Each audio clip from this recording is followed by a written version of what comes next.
नमस्कार दोस्तों, स्वागत है आपका अपने YouTube चैनल हिंद गुरुजी पॉइंट। और हम बात करते हैं आपकी बेहतर शिक्षा की। तो आज बच्चों के लिए हम लेकर के आए हैं हिंदी गद्य के विकास में संक्षिप्त परिचय। पहले बच्चों को थोड़ा सा ये बता दें कि जो आपका जो गद्य से और पद से जो किताबों के नाम, लेखक और कवियों के नाम आएंगे, उसमें से 5 नंबर का तो आएगा हिंदी के गद्य विकास में से, और 5 नंबर के विकल्प आएंगे हिंदी पद के विकास में से। और हिंदी गद्य के विकास के संक्षिप्त परिचय में भी आपको केवल 2 युगों के बीच से ही आपके क्वेश्चन आएंगे।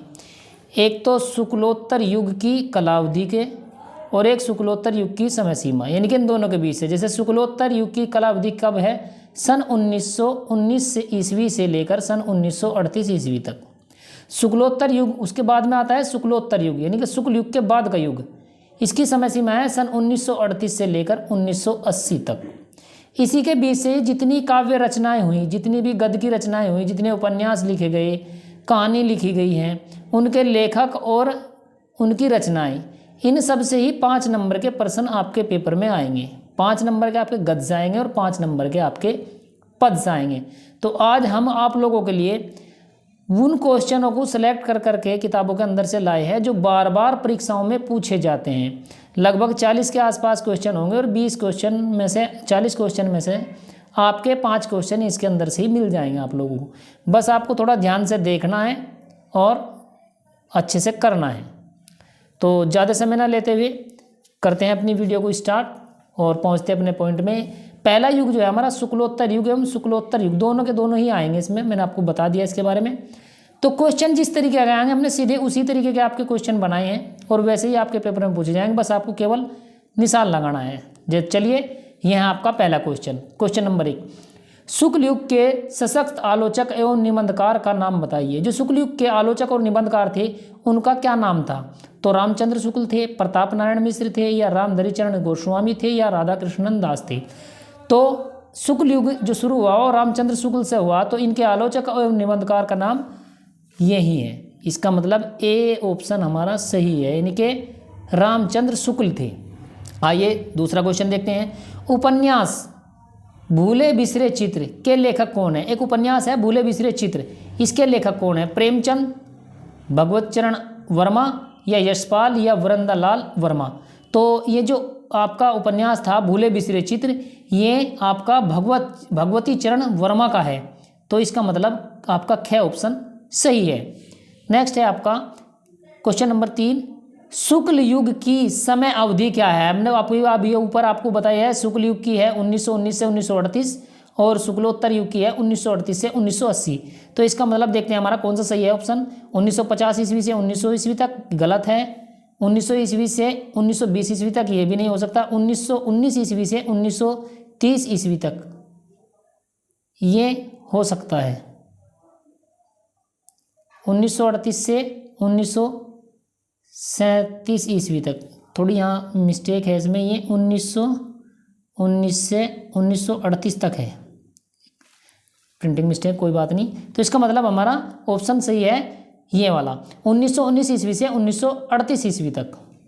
आगे चलते हैं। शुक्लोत्तर युग की समय सीमा है शुक्लोत्तर की, इसके तुरंत बाद चालू हो जाएगी, 1938 से 1980 ईस्वी तक, बिल्कुल यही ऑप्शन हो जाएगा। 1950 ईस्वी से 1919 ईस्वी तक ये भी नहीं हो सकता। 1900 ईस्वी से 1920 तक ये नहीं हो सकता। 1936 ईस्वी से 1947 ईस्वी तक, यानी कि शुक्ल युग के बाद में शुक्लोत्तर युग लगा। तो इसका मतलब 1938 ईस्वी से 1980 ईस्वी तक, बिल्कुल इसके बाद का युग है। चलते हैं आगे क्वेश्चन पर। 5वां क्वेश्चन आ गया। निम्नलिखित कथनों में से कोई एक कथन सही है, उसे पहचान कर लिखिए। पेपर में आपका विकल्प ऐसा भी दे सकता है कि उनमें से एक विकल्प सही है और 3 गलत हैं। जो सही है वही छांटना है। जैसे ध्रुव स्वामिनी नाटक के लेखक डॉक्टर राम कुमार वर्मा हैं। जी नहीं, ध्रुव स्वामिनी इनकी नहीं है, इसका मतलब ये गलत है। क्या लिखूं क्या याद करूं एक रचना है, ये उपन्यास विद्या की रचना है। तो ये भी उपन्यास नहीं है, इसका मतलब ये गलत है, ये कहानी संग्रह है। गोदान के लेखक मुंशी प्रेमचंद हैं, ये ही इसका ऑप्शन होगा। मित्रता निबंध के लेखक डॉक्टर श्याम सुंदर दास, गलत, ये गलत है। अब मैं बता दूं, गोदान के जो लेखक हैं वो मुंशी प्रेमचंद हैं, और मुंशी प्रेमचंद ने और भी बहुत सारे उपन्यास लिखे हैं, जैसे गबन है, कर्म भूमि, रंग भूमि, सेवा सदन, और ये गबन, कर्मभूमि, कर्म रंगभूमि है और सेवा सदन बार बार पेपर में पूछे जाते हैं। एक उपन्यास इनका बहुत फेमस है निर्मला, वो भी पेपर में अक्सर कर पूछ लिया जाता है। तो यहाँ पे केवल गोदान दिया, इंपॉर्टेंट है, क्वेश्चन को अच्छे से करना है आप लोगों को। चलते हैं आगे क्वेश्चन पे। नेक्स्ट क्वेश्चन है हमारा 6, हिंदी गद्य का वास्तविक इतिहास कब से कब तक माना जाता है। तो हिंदी गद्य का जो वास्तविक इतिहास है वो कब से कब तक माना जाता है, तो 1850 ईस्वी से माना जाता है शुरुआत में। तो 1900 ईस्वी, 1919 ईस्वी, 1938, 1950। तो इसका राइट आंसर हो जाएगा आपका 1950 ईस्वी से माना जाता है। ठलुआ कलब बहुत ही फेमस रचना है। ठलुआ कलब के लेखक कौन है, मुंशी प्रेमचंद, गुलाब राय, कवि गंग और लल्लू लाल। देखो जो ठलुआ कलब है वो गुलाब राय की है। वेरी वेरी इंपॉर्टेंट क्वेश्चन है, बार बार परीक्षाओं में पूछा जाता है। और गुलाब राय की 2 और फेमस रचनाएं हैं, निबंध कहेंगे उन्हें, ये भी निबंध है। 2 रचनाएं और हैं उनकी, नर से नारायण और मेरी ये सफलताएं। बार बार परीक्षाओं में अक्सर पूछ लिए जाते हैं, ज़्यादातर वैसे ठलुआ कलब भी पूछी जाती है, इसलिए हमने इस प्रश्न के संग्रह में रखा है। तो याद रखना, नर से नारायण ये भी निबंध है, ठलुआ कलब ये भी एक निबंध है, मेरी ये सफलताएं ये भी एक निबंध है, और ये तीनों की तीनों ही गुलाब राय की हैं। तो ठलुआ कलब का राइट आंसर हो गया आपका गुलाब राय। आगे चलते हैं 8वें क्वेश्चन पे। शुक्ल युग के 2 प्रमुख इतिहासकारों के नाम लिखो। तो शुक्ल युग के प्रमुख इतिहासकार कौन से हैं? इनमें से डॉक्टर नगेंद्र जी नहीं है, तो कहानीकार थे। हजारी प्रसाद द्विवेदी ये भी नहीं थे, इनमें से कोई नहीं। इसका मतलब बाबू गुलाब राय, तो बाबू गुलाब राय ही इसका राइट आंसर हो जाएगा। इसका मतलब यही जो शुक्ल युग के प्रमुख इतिहासकार थे, इन्होंने इतिहास के बारे में लिखा।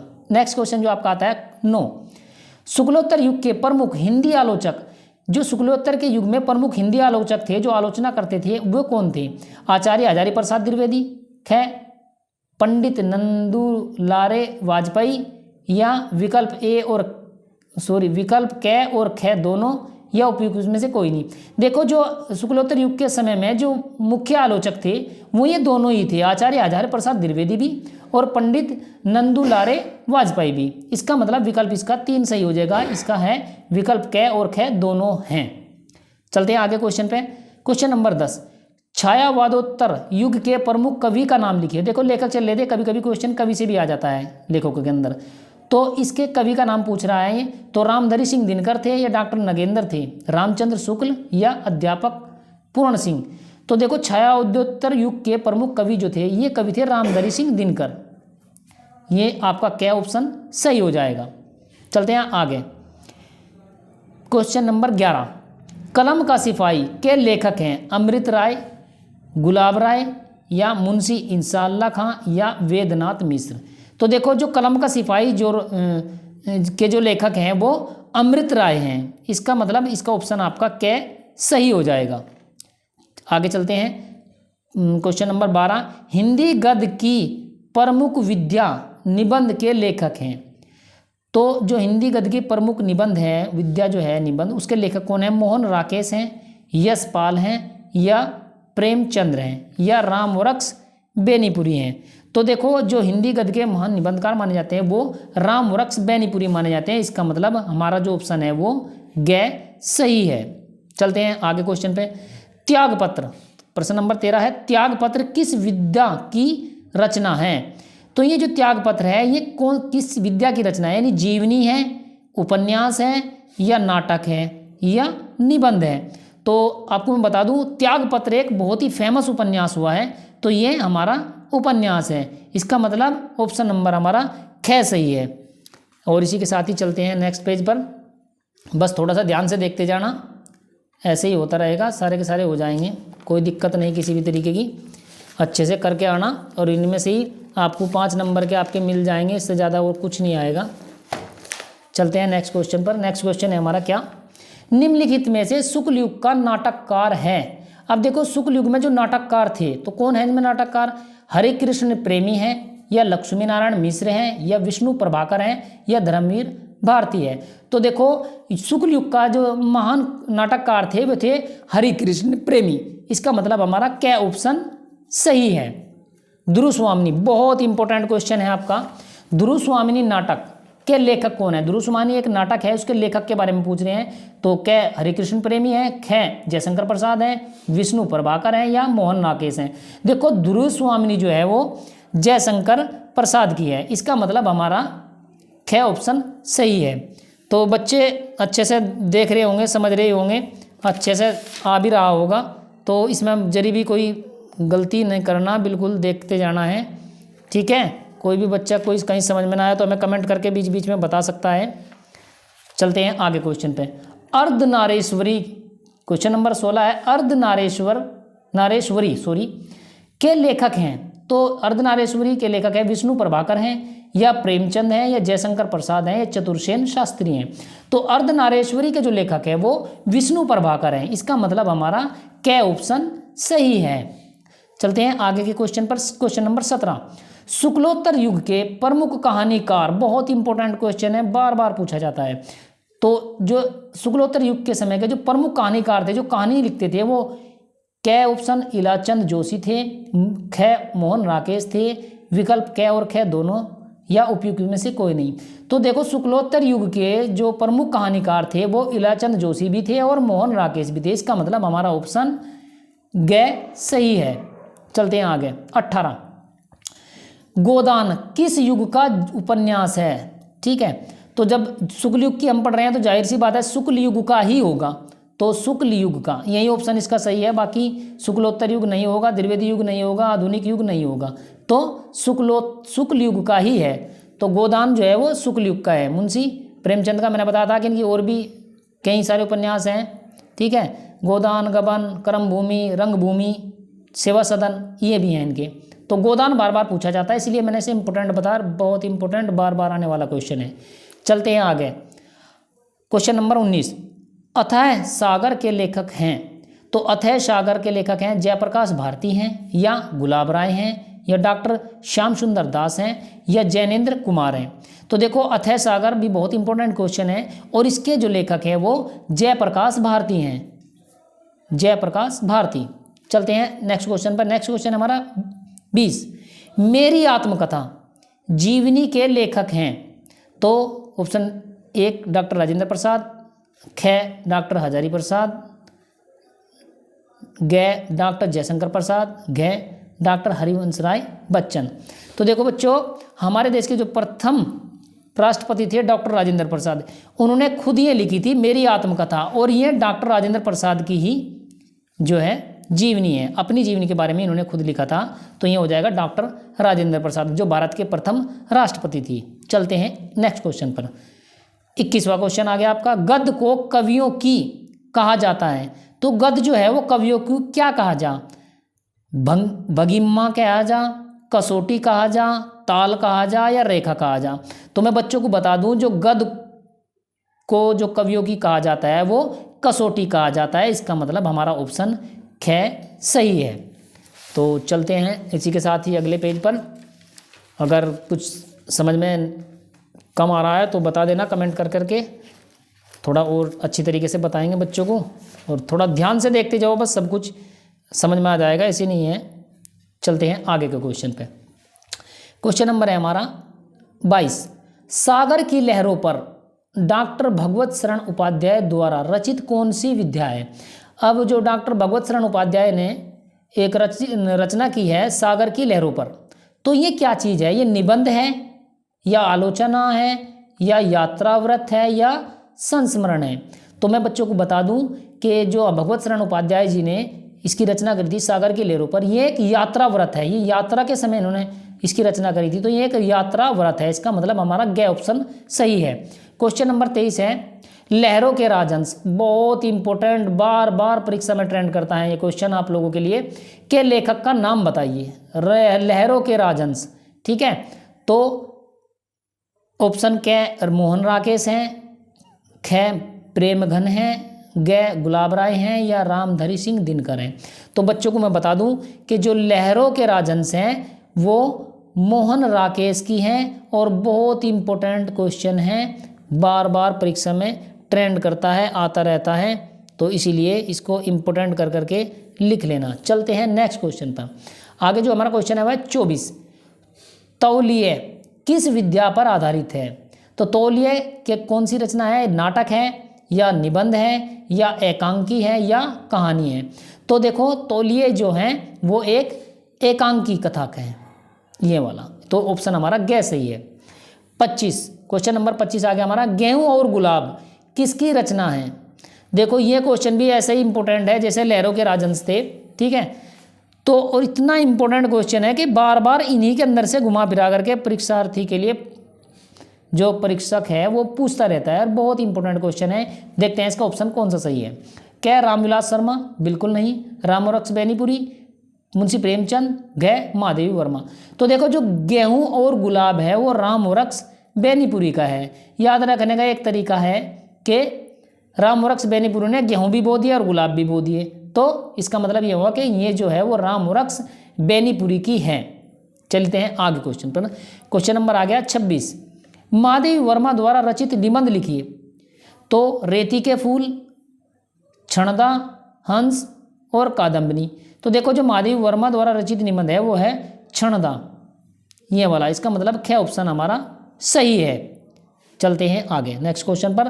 क्वेश्चन नंबर 27, मुंशी प्रेमचंद द्वारा संपादित पत्रिका है। देखो ये बहुत इंपॉर्टेंट पत्रिका है मुंशी प्रेमचंद की। क ऑप्शन मर्यादा और हंस, ख छाया और प्रभा, ग सुधा और हंस, घ सरस्वती। तो देखो इनकी जो मुंशी प्रेमचंद जी की जो पत्रिकाएं हैं वो मर्यादा और हंस है, और ये अक्सर कर पूछ ली जाती है पेपर में। देखो बच्चों जो क्वेश्चन हम आपको करा रहे हैं ये बार बार परीक्षा में आए हुए क्वेश्चन हैं, जो हमने इसमें और डाले हैं उनकी आने की संभावना है। आप ये मान के चलो कि जो 20 क्वेश्चन आपके वहाँ आएंगे उनमें से 20 में से 5 क्वेश्चन जो आपके गद्य से आएंगे वो आपको हमारे पढ़ाए हुए इन क्वेश्चनों के अंदर से ही मिल जाएंगे। चलते हैं देखते हैं अपना नेक्स्ट क्वेश्चन 28, निम्न में से नाटक विधा के लेखक हैं। नाटक विधा के, तो क्या ऑप्शन बद्रीनारायण चौधरी, प्रेमघन या श्रीनिवास दास या जैनेन्द्र कुमार या कृष्ण सोबती। तो देखो जो इसका ऑप्शन क्या सही है, बद्रीनारायण चौधरी प्रेमघन, यही नाटक विद्या के लेखक हैं। चलते हैं आगे क्वेश्चन पर। 29वां क्वेश्चन ये रहा आपके सामने, राय कृष्णदास निम्न में से कौन थे। तो ये एक निबंधकार थे या एक आलोचक थे या गद्य गीतकार थे या कवि थे। तो देखो जो राय कृष्णदास थे वो एक गद्य गीतकार थे, यानी गद्य लिखते थे गीत के रूप में। ठीक है बच्चों। अच्छा आगे चलते हैं, अगले कुछ क्वेश्चन और रह गए हैं नेक्स्ट क्वेश्चन पर। क्वेश्चन नंबर 30, निम्नलिखित में से कोई एक कथन सही है, उसे पहचान कर लिखना। अभी बताया था मैंने कि इस तरीके के भी क्वेश्चन वहाँ ट्रेंड कर जाता है पेपर में आपके। तो क्या ऑप्शन देखते हैं, सरस्वती पत्रिका की संपादक महादेवी वर्मा थे। जी नहीं, गलत है। क्या लिखूं क्या याद करूं, हरिवंश राय बच्चन की आत्मकथा है, हो सकता है। ग रामविलास शर्मा की कवि के रूप में प्रसिद्ध है। जी नहीं, ये तो एक लेखक है, कवि नहीं है। घ मेला आंचल कहानी विद्या की रचना है। जी नहीं, ये कहानी नहीं है। तो इसका मतलब हमारा ऑप्शन ख सही है, यानी कि क्या भूलूं क्या याद करूं हरिवंश राय बच्चन की आत्मकथा है। हरिवंश राय बच्चन जो है अमिताभ बच्चन जो फिल्म एक्टर हैं उनके पिताजी हैं, और उन्होंने और भी कई रचनाएं लिखी हैं जैसे मधुशाला, मधुबाला, मधुकलश, और मधुशाला इनकी बहुत फेमस रचना है। और ये जो इन्होंने बताया कि क्या भूलूं क्या याद करूं, ये इनकी आत्मकथा है हरिवंश राय बच्चन जी की। चलिए आगे चलते हैं, आगे क्वेश्चन पर 31वां नंबर आ गया है। कृति कंकाल के लेखक हैं। देखो एक कृति है, एक रचना है कंकाल, इसके लेखक कौन है, जयशंकर प्रसाद, मुंशी प्रेमचंद, रामवृक्ष वर्मा, मैथिली शरण गुप्त। तो देखो जयशंकर प्रसाद, थोड़ा ध्यान से देखना, इसके बारे में कुछ और भी बताएंगे हम। जयशंकर प्रसाद की ही ये कंकाल जो है इनकी रचना है, और इनकी और भी रचनाएं हैं जयशंकर प्रसाद जी की जो बहुत खास हैं। ठीक है, जैसे इनकी बहुत फेमस है आकाशदीप हो गई, एक पुरस्कार है जयशंकर प्रसाद की, इंद्रजाल है, कंकाल है, तितली है, इरावती है, और एक इनकी महाकाव्य भी है कामायनी, बहुत इंपॉर्टेंट है, कभी कभी पूछ भी लिया जाता है। स्कंदगुप्त भी इनकी है, आजाद शत्रु इनकी है, चंद्रगुप्त भी इनकी एक नाटक है, ध्रुव स्वामिनी भी इनका नाटक है, एक घूंट ये भी इनका नाटक है, अंजय में नाग यज्ञ इनका ही एक नाटक है, कनन कुसुम ये इनकी एक आलोचना है, और सज्जन ये इनका एक एकांकी है। तो दो चीज़ें ध्यान रखने की हैं, इनकी कहानी बहुत सारी हैं, उपन्यास बहुत सारे हैं, जैसे इनकी एक महाकाव्य है, केवल एक ही महाकाव्य है जिसका नाम है कामायनी, और ये जो दी है आपकी कंकाल जयशंकर प्रसाद की। ठीक है, तो चलते हैं आगे नेक्स्ट क्वेश्चन पर। काफ़ी सारी चीज़ें बता दी इसके अंदर भी। हिंदी प्रश्न नंबर 32, हिंदी गद्य का प्राचीनतम प्रयोग किस भाषा में मिलता है। देखो एक चीज़ जान लेना, जो प्राचीन भाषा थी वो हिंदी के गद्य किस तरीके से मिलता था। राजस्थानी तो सब में मिलेगा, राजस्थानी मिक्स थी, राजस्थानी व ब्रज भाषा, राजस्थानी व पहाड़ी भाषा, राजस्थानी व आधुनिक भाषा या खड़ी बोली। तो देखो इसका जो राइट ऑप्शन है वो है आपका कै, राजस्थानी और ब्रज भाषा। राजस्थानी जो राजस्थान में बोली जाती है, ब्रज भाषा जो मथुरा के आसपास बोली जाती है, ब्रजवासी जो लोग बोलते हैं, उसी में ही प्राचीनतम जितनी भी रचनाएं हुई हैं प्राचीनतम प्रयोग उसी भाषा में किया गया है। आगे चलते हैं प्रश्न नंबर 33, भगवत शरण उपाध्याय द्वारा रचित निबंध कौन सा है। तो देखो भगवत शरण उपाध्याय द्वारा ठूंठा आम, ख ठेले पर हिमालय, ग दृष्टिकोण, घ नदी के द्वीप। तो देखो जो भगवत शरण उपाध्याय द्वारा रचित निबंध है वो बहुत फेमस जो निबंध है वो है इनका ठूठा आम, सॉरी ये इंपॉर्टेंट है, तो कै प्रश्न आपका इसका कै ऑप्शन आपका सही हो गया। इसका मतलब ठूठा आम जो है वो भगवत शरण उपाध्याय का बहुत ही प्रसिद्ध निबंध है। चलिए आगे चलते हैं प्रश्न नंबर 34, हरिभाऊ उपाध्याय द्वारा रचित निबंध कौन सा है। तो देखो इनमें से जो 4 निबंध दिए हुए हैं, कै साहित्य का देवता, साहित्य अवलोकन, साधना के पथ पर, ध्रुव स्वामिनी।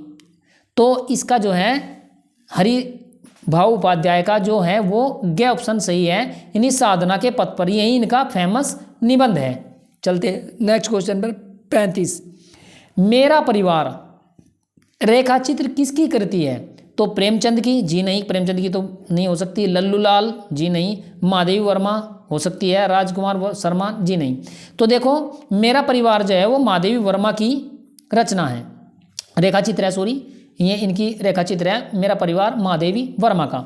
अगले क्वेश्चन पर चलते हैं 36वां, सूरज का 7वां घोड़ा, वेरी वेरी इंपॉर्टेंट क्वेश्चन है, बार बार पेपर में ट्रेंड करता है, हिंदी साहित्य की कौन सी विद्या है। यानी सूरज का जो 7वां घोड़ा है वो क्या है, एक निबंध है, कै निबंध है, ख उपन्यास है, ग डायरी है और घ कविता है। तो मैं आप लोगों को बता दूं कि सूरज का 7वां घोड़ा जो है वो एक उपन्यास है और बहुत ही फेमस उपन्यास है। आप मार्केट से लेके आना और पढ़ना, इसको देख लेना कि ये है क्या, ठीक है। चलते हैं आगे, थोड़े से और बचे हैं।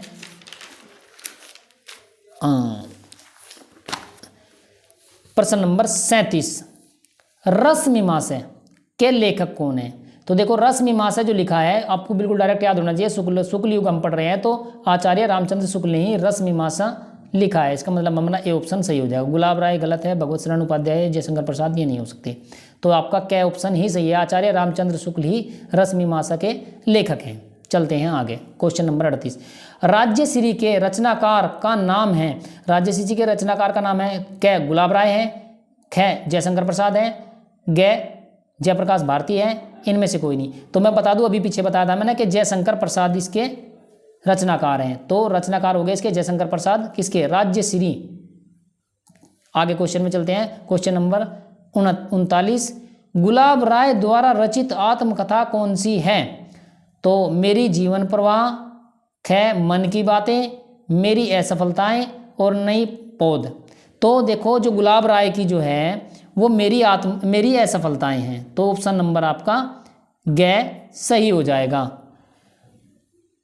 क्वेश्चन नंबर 40 और लास्ट क्वेश्चन, अनाम दास का पोता उपन्यास की रचना किसने की। जो अनाम दास का पोता है इस उपन्यास की रचना किसने की थी। तो प्रेमचंद जी ने की थी, ख हजारी प्रसाद द्विवेदी जी ने की थी, ग उपेंद्र नाथ अस्क जी ने की थी या कन्हैया लाल ने की थी। तो देखो जो ये हैं अनाम दास का पोता, ये हजारी प्रसाद द्विवेदी जी ने इस उपन्यास की रचना की थी। और ये जो ऑप्शन वाले आपके क्वेश्चन थे ये हो गए हैं लगभग अब ख़त्म। आपके जो 5 क्वेश्चन आएंगे विकल्प में वो इसी तरीके से विकल्प में आएगा और इनमें से आपको मिल जाएंगे। 40 क्वेश्चन है, कोई ज़्यादा नहीं है। कुछ 2-4 चीज़ें मैं और बता देता हूँ आप लोगों को, ठीक है, जो क्वेश्चन आने की संभावना जिसकी रहती है। जैसे आपने बहुत सारी इसमें किताबें और उनके रचनाकार, उनके लेखकों के नाम पढ़े होंगे, बुक से भी पढ़े होंगे, तो हम भी कुछ आपको थोड़ा सा इसमें बता देते हैं, ठीक है। जैसे जयशंकर प्रसाद की कभी कभी तितली पूछ ली जाती है, या भगवत शरण उपाध्याय के खून के छींटे पूछ लिए जाते हैं। या डॉक्टर राजेंद्र प्रसाद की जो आपने विकल्प में पढ़ा के मेरी आत्मकथा, कभी कभी उसमें एक और पूछ ले देते हैं कि मेरी यूरोप यात्रा, तो ये भी डॉक्टर राजेंद्र प्रसाद जी की है। या भारतीय शिक्षा, ये भी डॉक्टर राजेंद्र प्रसाद जी की है। गांधी जी की देन, ये भी डॉक्टर राजेंद्र प्रसाद जी की हैं। तो ये अक्सर करके पूछ ली जाती हैं पेपर में। एक चीज़ और, एक लेखक हुए हैं देवकी नंदन खत्री, उन्होंने दो रचनाओं का, एक तो भूतनाथ और एक चंद्रकांता, 2 रचनाएं उन्होंने लिखी हैं। तो ये भी थोड़ा ध्यान रखना, कभी कभी पिछली बार पूछ लिया गया था कि चंद्रकांता के लेखक कौन है या रचनाकार कौन है, तो देवकी नंदन खत्री। 1995 में इतवार वाले दिन सुबह के टाइम यानी रविवार को एक सीरियल आता था चंद्रकांता, तो कभी कभी उससे भी रिलेटेड पूछ लेते थे। उस टाइम ये लगभग 3 साल तक ये नाटक चला टीवी पर, तो इसलिए मैं बता रहा हूँ कि देवकी नंदन खत्री द्वारा रचित जो नाटक है चंद्रकांता और भूतनाथ इनकी खास है। और जैसे रामचंद्र शुक्ल जी की है चिंतामणि, रश्मि मासा तो उनकी है ही, चिंतामणि भी उन्हीं की है, तो ये भी कभी कभी पूछ लेता है। और बस आपकी वीडियो यहाँ होती है ख़त्म। अंत में बस आप लोगों को इतना ही कि जो बच्चे हमारे चैनल पर नए हैं वो चैनल को सब्सक्राइब करें, वीडियो को लाइक करें, अपने दोस्तों में शेयर करें। और जिसने अभी ये वीडियो देखी है, 1-2 पिछली देखी, हमने प्लेलिस्ट बना दी है, आप प्लेलिस्ट में जा करके जिनसे पुरानी वीडियो छूट गई है वो एक बार स्टार्टिंग से लेकर लास्ट तक सारी वीडियो देख सकते हैं। उसमें लगभग हमने सारे टॉपिक व्याकरण के कंप्लीट करा दिए हैं। और अब इसी क्रम में हमने एक प्लेलिस्ट और तैयार करी है, उसमें आपको गणित के बारे में सारी टॉपिक वाइज डिटेल से एक एक पॉइंट से लेकर लास्ट तक के जो एक एक नंबर के विकल्प आपके आएंगे उनकी तैयारी भी हम करा रहे हैं। उसमें 2 वीडियो डल चुकी हैं, आप जा करके प्लेलिस्ट से चेक कर सकते हैं। और लास्ट में इतना ही कि सभी बच्चे खुश रहें, बच्चों के परिवार वाले खुश रहें। धन्यवाद।